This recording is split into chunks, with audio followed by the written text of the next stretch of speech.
Hello, human-shaped friends. I'm back with another skull painting, another inverted skull painting. Again, they're not exactly inverted. Like, I didn't just go into, depending on what program you're using, levels or curves and just like flip them entirely. Um, that would have been easy and simple. And when have I ever made my life easy or simple? But no, this time around it is a walrus skull. It's another one of those cute ones that actually looks like the animal it came from.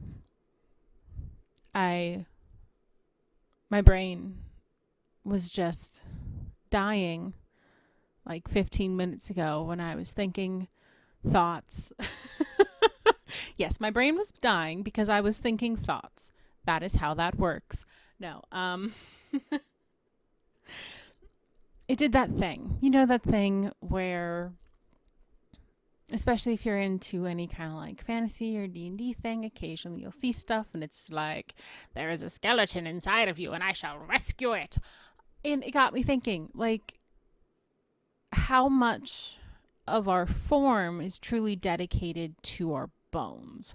And that reminded me of the TV show Bones that is no longer on the air and that I never actually finished. I got really, really close and then life happened and then I stopped watching it. But David Boreanaz was very cute in it, so it worked out pretty well.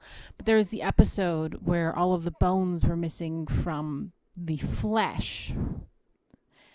And the very stupid, smart people like decided to try to like blow it up to try to get what this person looked like. And that was a really bad idea, first and foremost. Like, really bad idea. But it also didn't work, obviously. And so then it made me wonder, like, are we wearing our bones or are our bones wearing our flesh? And I think our bones are wearing our flesh. Oh, this is, yep. Yeah, this is what I'm talking about. I do. I think our bones wear our flesh, and it makes sense in my brain. It makes that sense in my brain. You can probably tell how exhausted I am just from the fact that my words are all slightly wrong. But no, I'm a big believer in having a, comfortable ride for the skeleton that lives inside of me. Because without it, you kind of crumble. Muscles, super important. Muscles allow you to articulate those bones, but without the bones, there's not enough structure to keep you upright. There just isn't. That's how anatomy works. But yeah, no. Bones are interesting. I actually have a couple of like actual bones.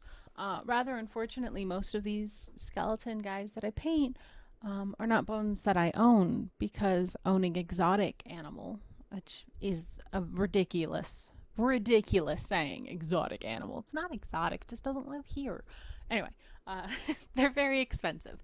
And most of them are also very big. And I am poor and I live in a teeny tiny apartment. So, but there's a gem and mineral show that comes to the major metropolitan city I live close to every year. And there are usually bone people there. And they have like this discount bone section where it's like, these ones aren't perfect, so they're a lot cheaper. And that's how I got my fox and my rabbit and my bobcat skull. I was only going for a rabbit. I just wanted the rabbit. I wanted the rabbit for a painting, because I needed a rabbit skull at a very specific angle.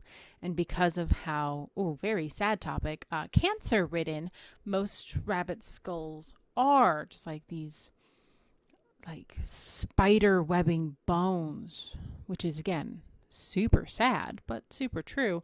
I needed it to be at a very specific angle, so I was like, I will just go buy a rabbit skull. I can just do that. At the time, I had some expendable money. I have no expendable money. But yeah, and that's how I started collecting actual skulls, and that has been a fun process. And this is not where the video started, but it is where it ended. I hope you have a lovely day. I will talk to you all next time. Yeah, I hope you liked my walrus. Until then, be safe. Bye, I guess.